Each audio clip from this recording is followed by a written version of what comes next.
Assalamualaikum warahmatullahi wabarakatuh. Perkenalkan, nama saya Dimas Edward Arya Putra, kelas 12 IPS A absen 8. Saya akan menjelaskan tentang perlindungan dan penegakan hukum. Menurut Andi Hamzah, perlindungan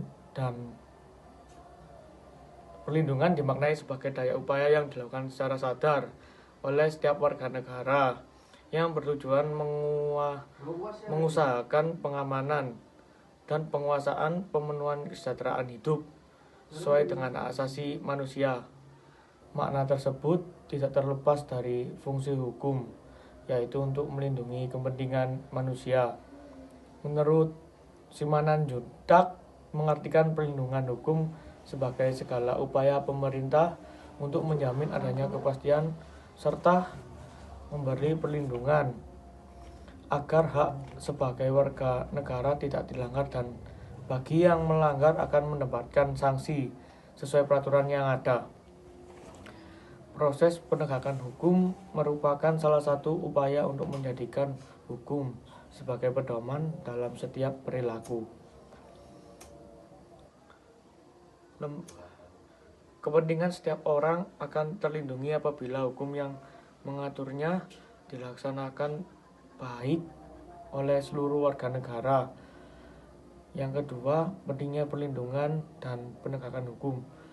Perlindungan dan penegakan hukum sangatlah penting karena dapat mewujudkan hal berikut ini. Yang pertama, tegaknya supremasi hukum. Supremasi hukum akan terwujud apabila aturan yang berlaku tidak ditegakkan baik oleh masyarakat maupun aparat. Yang kedua, tegaknya keadilan. Tujuan utama hukum adalah mewujudkan keadilan bagi setiap warga negara. Kewajibannya merupakan wujud dari keadilan tersebut. Yang ketiga, mewujudkan perdamaian dalam kehidupan di masyarakat. Perdamaian akan terwujud apabila setiap orang merasa melindungi dalam segala bidang kehidupan.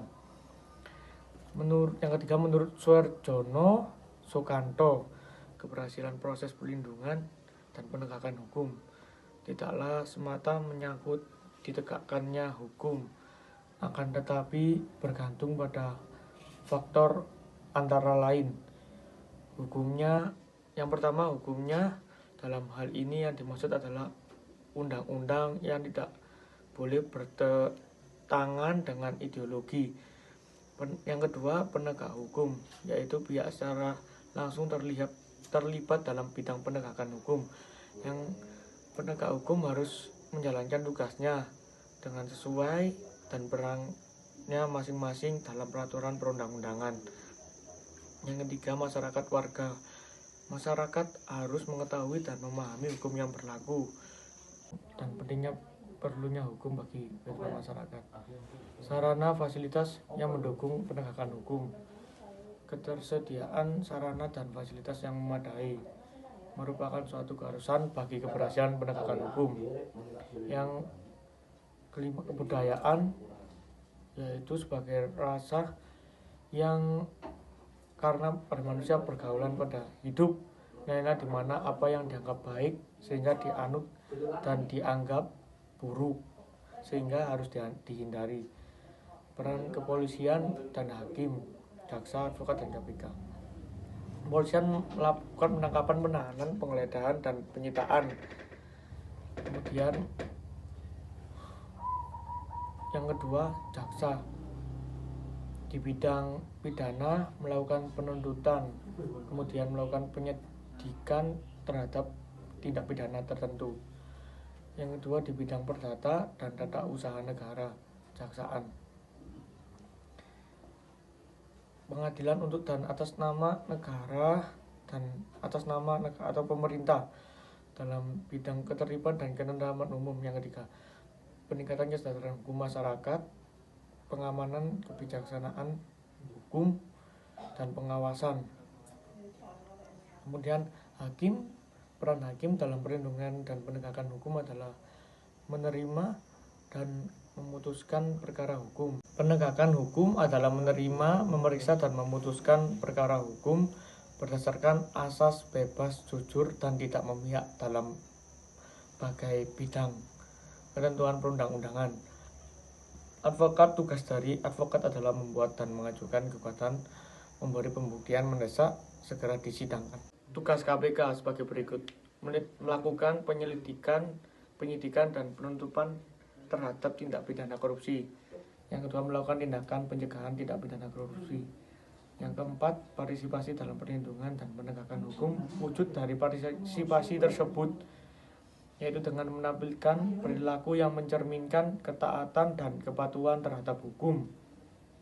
Contoh, di lingkungan keluarga, ibadah tepat waktu, hormat kepada anggota keluarga. Kemudian contoh di lingkungan sekolah, menghormati guru, tidak menyontek ketika ulangan.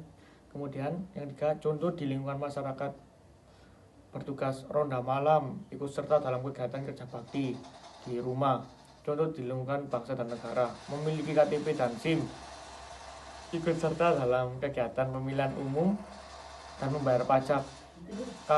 Yang kelima, kasus pelanggaran hukum di masyarakat. Misalnya pencurian seperti sering dihadapi masyarakat. Sebagian masyarakat masih belum menyadari bahwa pencurian adalah tindakan kriminal dan akan ditindak pidana tegas sesuai dengan hukum yang berlaku dan didenda. Pastinya akan ada sanksi hukum yang diberikan kepada pelaku kejahatan. Contohnya bisa dipenjara agar si pencuri mendapat penyesalan. Terima kasih. Wassalamualaikum warahmatullahi wabarakatuh.